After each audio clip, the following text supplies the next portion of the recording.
Well, welcome to another episode of This Isn't Every Day. This is Benjamin Hedgspeth, and with me as always is... Elizabeth. My lovely wife. Glad to have you guys with us today here on the This Isn't Every Day podcast. We've covered a lot of different things so far that don't happen every day. Today, we're going to talk about something that we got to do last year that we've never done before, and I don't know if we'll do it again. No. Elizabeth says, Kind of good. She's good. We've given it a shot. I wish it would have lasted a little bit longer in certain aspects for the actual execution of it rather than the waiting for it. If it had been a longer, like a Price is Right length experience, maybe. It was. But it was. It was what it was. We were on a game show last year. And so that, again, that's something that does not happen every day. Now, we did find out in the course of waiting and checking things out and talking to the production assistants, there are people who go to game shows to be in the studio audiences every day because studio audiences get paid to be there. Somewhat. It's so that they don't, it saves them so much work. Oh, yeah. If you think about it. Well, because you'd wind up with an empty studio every once in a while. And it's just that there's so many little extras when you're recording. It makes sense because you can don't turn off your cell phones. Right. You're not going to be able to get up and go use the restroom. You're not going to be able to do this. Knowing how to react appropriately, all of it just it saves a lot of time. To me, it makes perfect sense. Like I was logistically, not upset. Absolutely. What goes into this is like, oh, okay. Yep. Absolutely. You know, when to be quiet, when to make noise. So they're not having to ruin takes and redo. Oh my gosh, that just seems. Yes, go for it. Keep it simple. So living in Southern California and being 130 miles away from LA. Yeah, we're close to LA. In our Facebook ads, we occasionally get calls for people to come and be a part of game shows. And since we've done it, honestly, I've gotten more.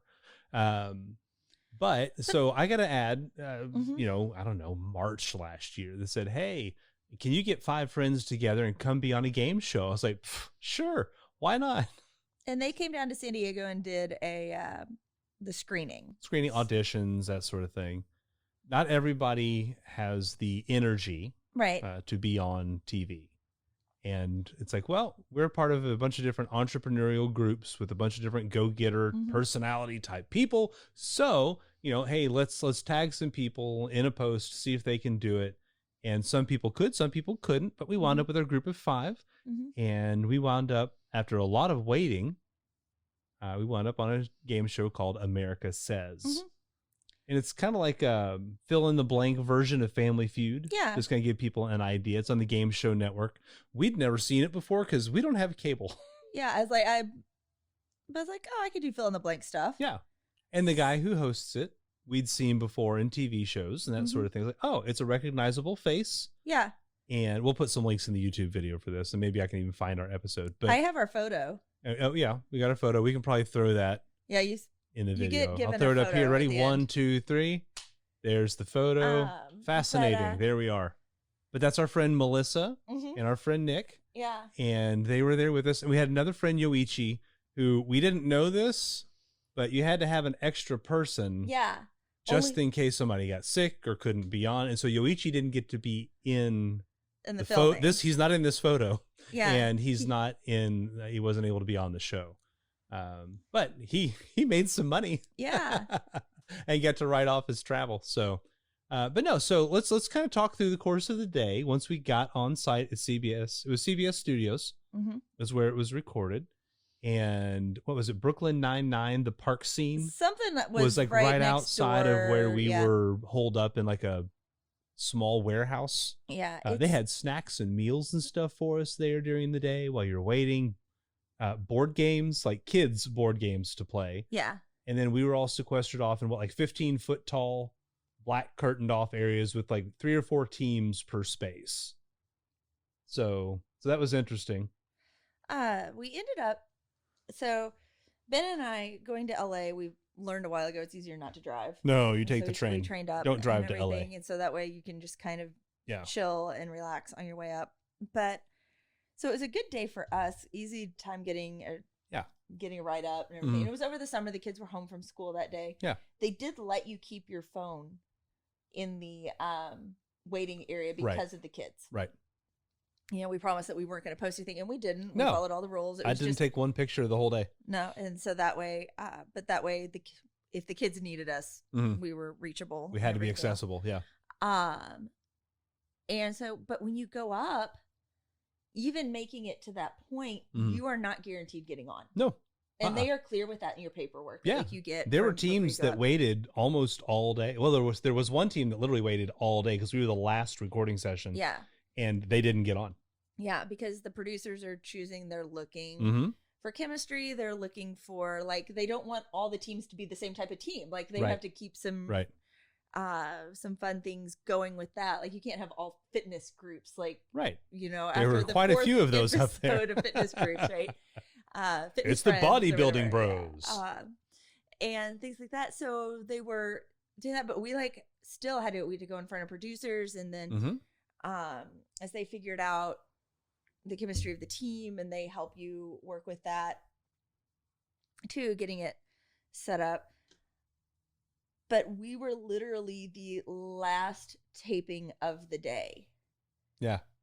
So we were there the last one all day long. And I mean, by that point, we had to be, what time do we on? What time do we have to be there in the morning? We had to report by 10 a.m. By 10 a.m. Yeah. And we hung out until 6 p.m. in that room. And then we still had a 2-hour train ride home. Well, we had booked a later train ride anyway, just to be safe, because they told us you could be really late. They're really straightforward about all of this. Nothing is kept from you. Yeah. Which I'm glad. It was not a surprise, but there's trying to keep your energy up. It is the only time in my life I've done an energy drink. And I was able to get half down before we went on, just so that I could somewhat be peppy. And it was so long. Yeah. And we had to take so many outfits too, because you do wardrobe, and they help you make sure that your outfits look good together. Which, as a guy, it's pretty easy. And so figuring all of that out, and we didn't have any trouble. All of our first outfits passed. Yeah. So it was we brought all these clothes for nothing. Then makeup, they did some of our makeup. Yeah. But most of it was stuff we'd already put on. And then they checked hair. Pretty much we had our hair fine before, because they want it partially up so that you can see face. They don't want girls' hair all the way down. I mean, Ben didn't have to worry so much on hair. No. I had a very different hairstyle last year. I had the shaved sides and just the bouffant top or whatever going on. Yeah. But it was that was so early in the day in comparison to where we went on, that they were having to do touch-ups by the time they got there. And I can only imagine the number of people that these people see doing this, because it was interesting, the demeanor of the different workers as the day went on too, because at the beginning of the day, wardrobe was just kind of go, super work oriented, not super friendly. Yeah. Then by 6 o'clock, we're the last people there. They're chilling out. Super friendly. We're all chatty. Everybody's having relaxed. a great old time. But you think about the number of people. You can't just sit there and talk to anybody, or you're not going to get your work done. No. It's a hectic, and they do that every day. Yeah. They probably did. Well, I don't know if they're filming, probably not filming right now, probably on taking a break, but every day, Monday through Friday, boom, boom, boom. But then you knock out an entire season in what, a matter of a month and a half? Oh yeah, they do a ton. Yeah, because you're going to record episodes you'll never use. Yeah, they're just not. It's not going to work. They won't go on. Yeah. And also, here was one of the funny things that I never thought about. So from our bungalow where we were, there was not a restroom. That sounds so ritzy. In our bungalow where we were. In that space, there wasn't a restroom. No. And they had to escort us to the restroom. That way you don't cheat. Because of the rules with game shows. Game shows is making sure that somehow we didn't run into the host. The host has to be sequestered. Yeah. To make sure that you don't get to hang out. He can't give any questions ahead of time to anybody. It is all super separated.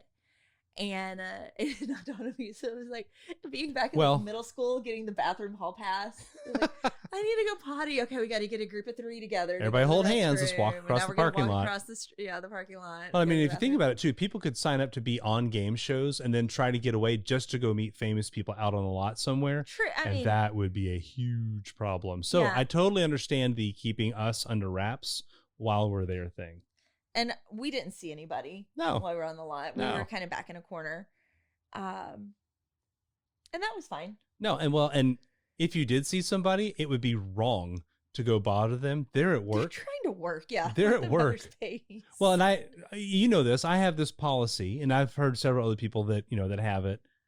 Rhett has this. If you see somebody famous and they're not at like a meet and greet type function where they are meant to be meeting people, leave them alone. Mm-hmm. Yeah, if you're at a restaurant and you see Arnold Schwarzenegger sitting down with his family, you leave Arnold alone. He's not out to see you. He's out to have dinner with his family. Mm-hmm. Leave him alone. And it's not get out my phone, take a selfie. It's not what that's for. And so I understand again why they want to keep people under wraps. But I had a good time. We got slap happy.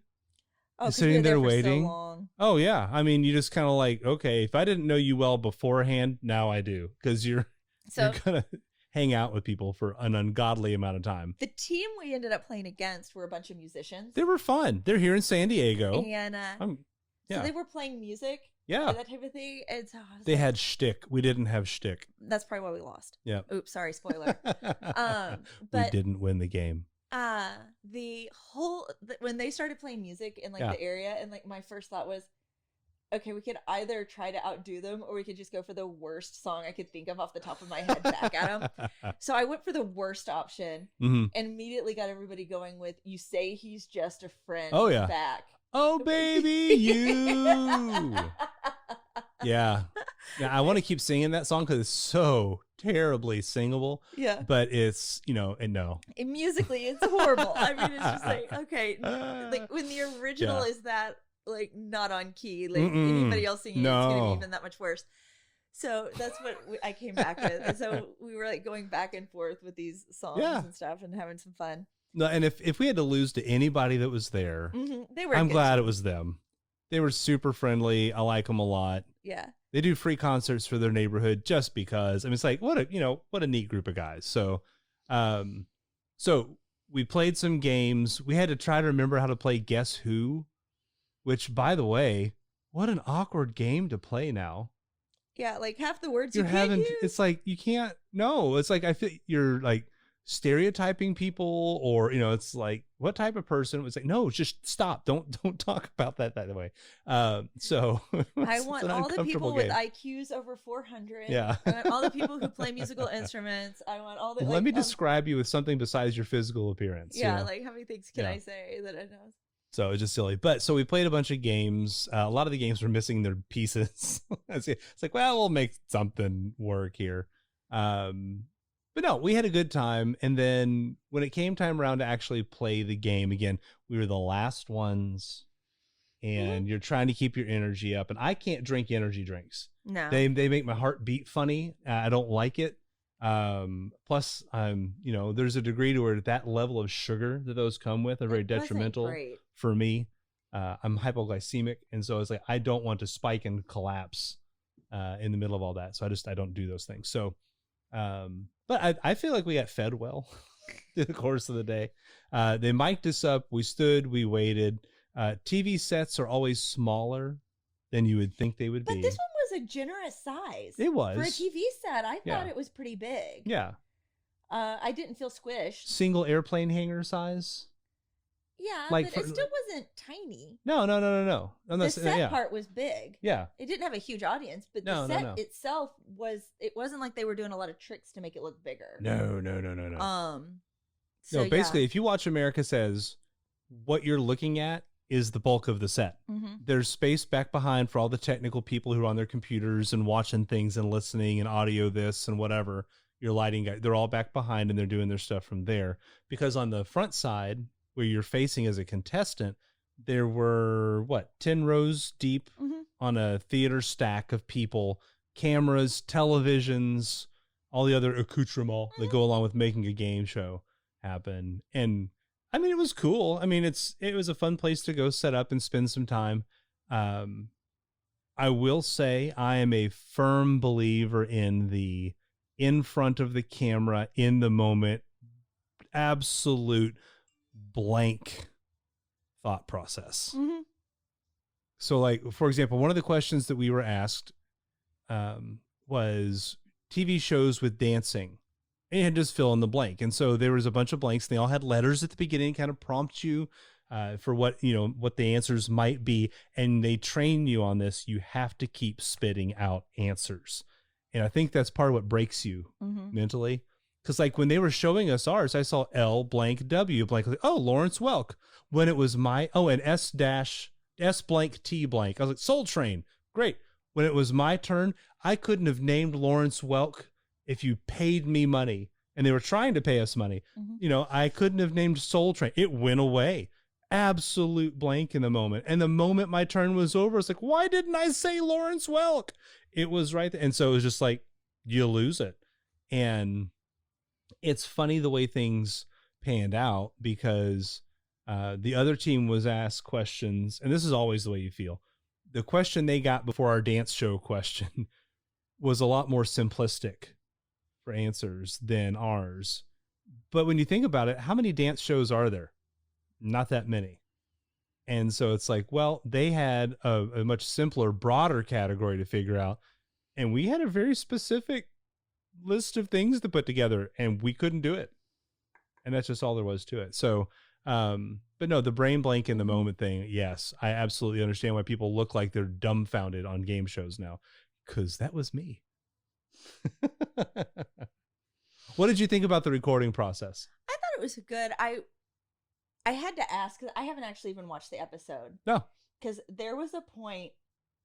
Well, it's been edited, so we don't know what's in there or not. I was mentally doing the math of the game, and I realized our chances were next to none. We can't win. Yeah. And John Michael Higgins came over and like was trying to calm me down. Yeah. A little bit. Yeah. The team was like looking at me like, it's okay, Beth. It's okay. It's like, we can't win. We can't win. And I'm like, how ticked off did I look in the like the end thing, because I was ticked. And I already I hope we can find this episode to with play. Already having a meaner looking face at resting is the nice way to say that. That's the kind way to say that, yeah. Beth doesn't smile naturally. And so thinking about this is like, oh crap, how bad did that look in the like final thing? Like, 'cause I am trying, but I am not one of those who hides her emotions very well. What you see is what you get. And hey, if you get a chance to play Beth in poker, go for it. Oh, my mouth moves when I think too. But so it was just one of those moments of just stink. I mean, I was mad. Yeah. I was like, crap. And well, Melissa was mad too. Nick and I were just having a good time. But both of them were like, it's okay. It's okay. It's okay. The producer came up too, didn't she? He did. Yeah. We had not just John Michael, but the other producer yeah. We actually had a couple of producers working with our team. Yeah. And they were great. They were so fun. The producers were super nice. Yeah. I can't imagine doing their job every day, because it would. Well, see, and I can. I could do their job. There are parts of what their job I would love. Well, I'm saying personality-wise, you and I are different. We're on different ends. On the disc test, she's a high DC, I'm a high SI. We're the opposites. But that's where you say that you couldn't do it, and that's where naturally I'm like, oh no, I could, because it's a disposition thing with all those. But yeah, it's just I laugh about it now because it was that point where I like looked at the math and knew what was going to have to happen, and knowing the chances were next to none. Yeah, that's where it was. Yeah. So but did you? Yeah. So in the moment, were you having fun? I did. I think as a whole for the experience, yes. So you're glad you did it? I'm totally glad I did it. Would you go back and do it again? Maybe not in that way. Okay. Because it was a long day. It was a very long day. I came home tired. And it cost us money to do it. Sure. Because we didn't win anything. We won nothing. 0. Yeah, when you don't win, there's no parting prize anymore. There's no parting prizes. So it just was. Now, Yoichi, because he didn't get to go on, they gave him, what, $70, $75? Yeah. So he had cash in hand when he walked out. So we were out, our it train cost tickets us money to go and do it. And So, but I'm glad we did it. It's something that we said we can say now. Yes, I've done that before. I've been on a game show. I know what that's like. It is nice because that was a cash prize one, so you don't really have to worry about the taxes for an item. You know, it's just taken out of what you win. Right. So. And so I had a good time, and it's definitely not something that happens every day. Yeah.